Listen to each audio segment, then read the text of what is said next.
Subscribe and press the bell icon so you never miss an update from PrepLadder.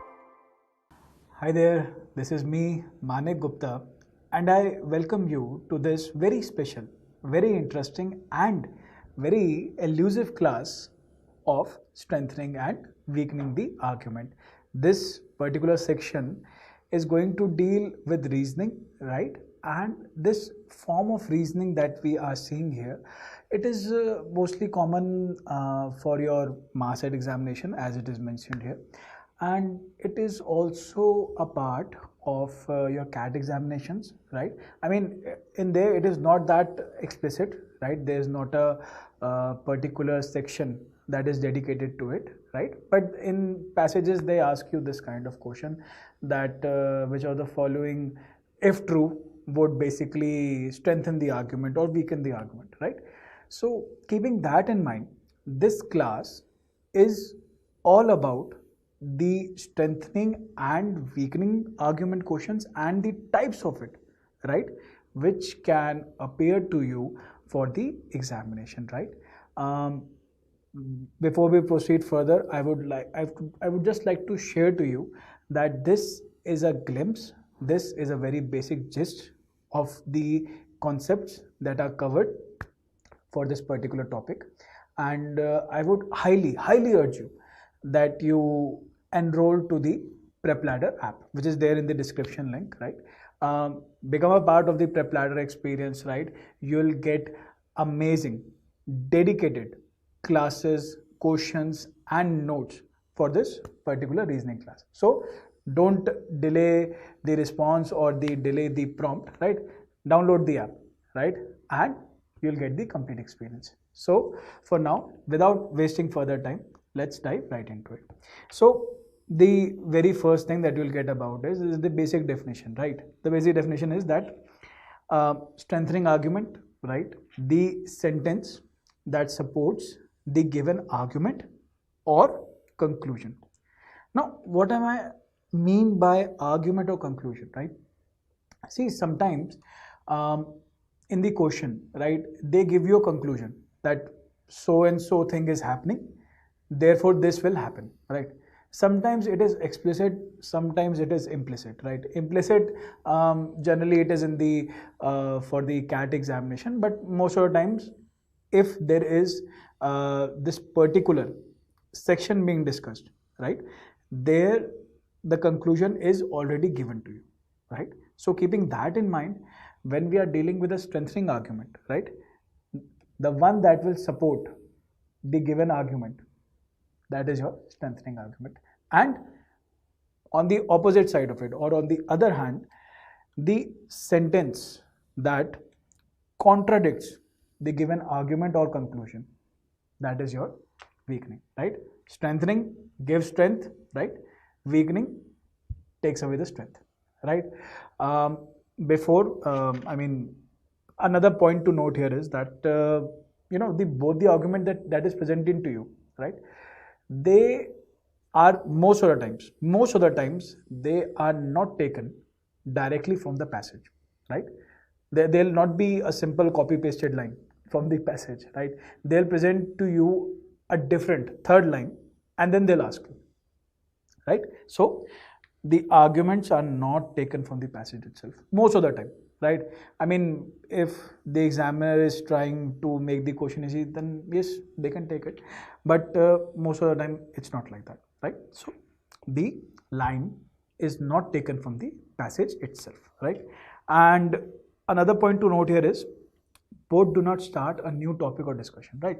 See, what happens is that sometimes in the examination, right, what they do is that when they present to you this kind of question, right, the argument provided to you, right, strong, weak or whatever, right, it sometimes tends to take the present discussion that is going, right, and propels it into a very different direction, right?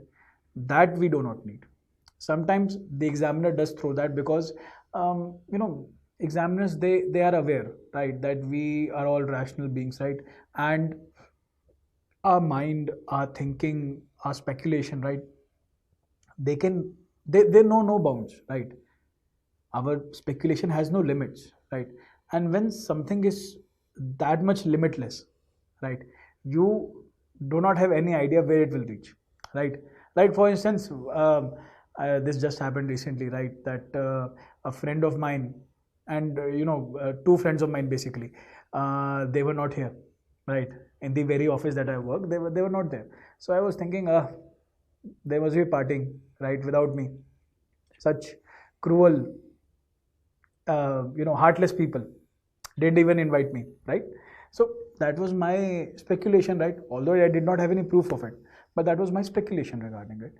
However, when I did come to find out that one of them was actually ill and the other person had to leave in some emergency, that's how I came to know that the actual reason why those people were not there, right? So this is just a very basic example that I've given to you. And if you see any kind of argument that is leading to you in some very different direction, right, or starting a new argument, new conclusion, right, then we have to avoid that. That option will not help us in any way whatsoever, right? So keep that in mind. And the third point, both do not introduce a vague or unknown element, right? See, what happens is that when we are dealing with vague elements, right, the question, right, they throw you a curveball, right? Now, what I mean by this cricket analogy, um, they'll say something, right, and it may not appear to be vague. On very first glance, it looks to be very concrete, right? But when you try to dissect the option, which we will do in the second part of this video, when you try to dissect it, then only you will understand that yes, this is a vague one, because it is not providing any conclusion, it is not providing any strength, it is not providing any weakness as well, right? Right now we discussed strengthening and weakening, but there's a third type as well, that are neither strengthening nor are they weakening, right? This is the third type. This also comes in the examinations, right?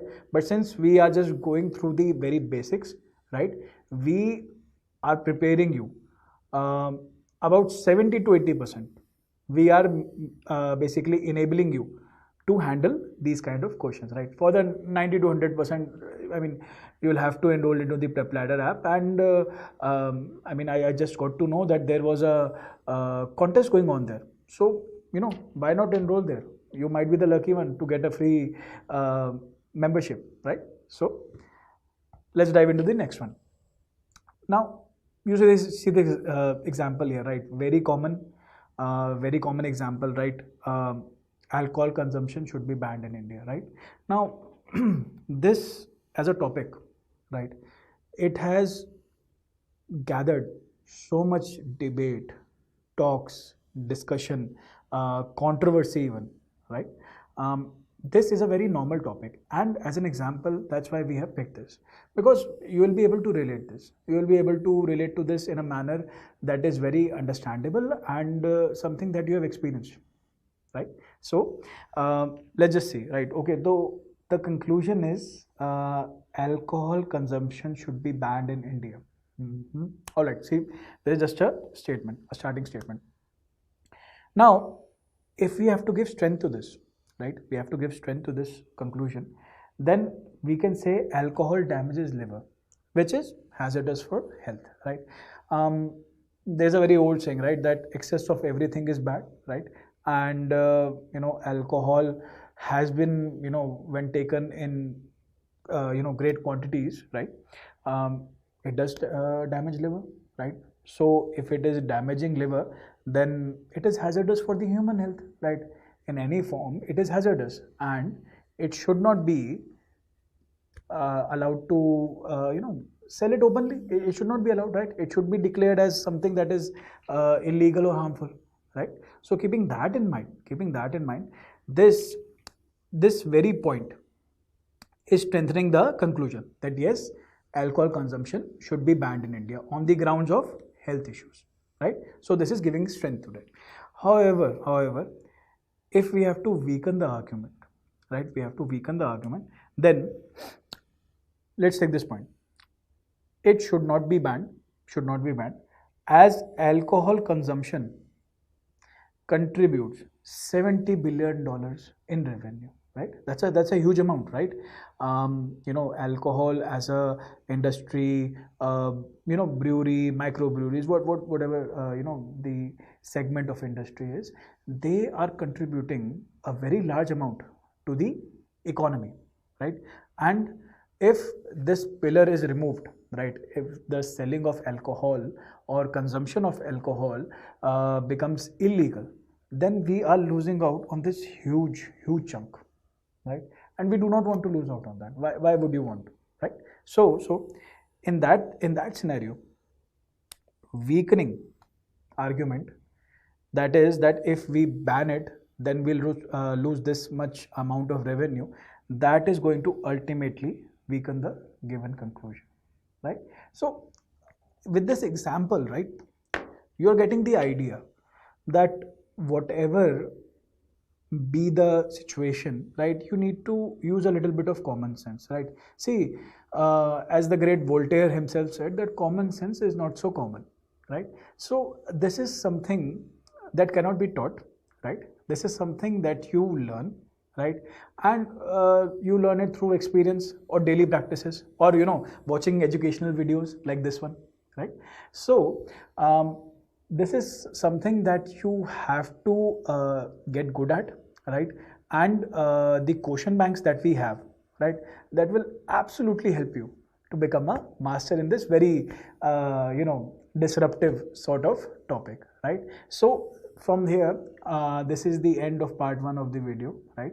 And in the upcoming part, right, we are going to discuss some questions, right? Some basic questions, right, that will help you set your foot and become acquainted with this topic. And we are going to discuss one or rather two common mistakes that people tend to make, and we'll try to make it more interesting for you so that you stay tuned for the upcoming one. So for now, this is me, Manik Gupta, signing out, and I'll see you in the next part of this video. Till then, take care.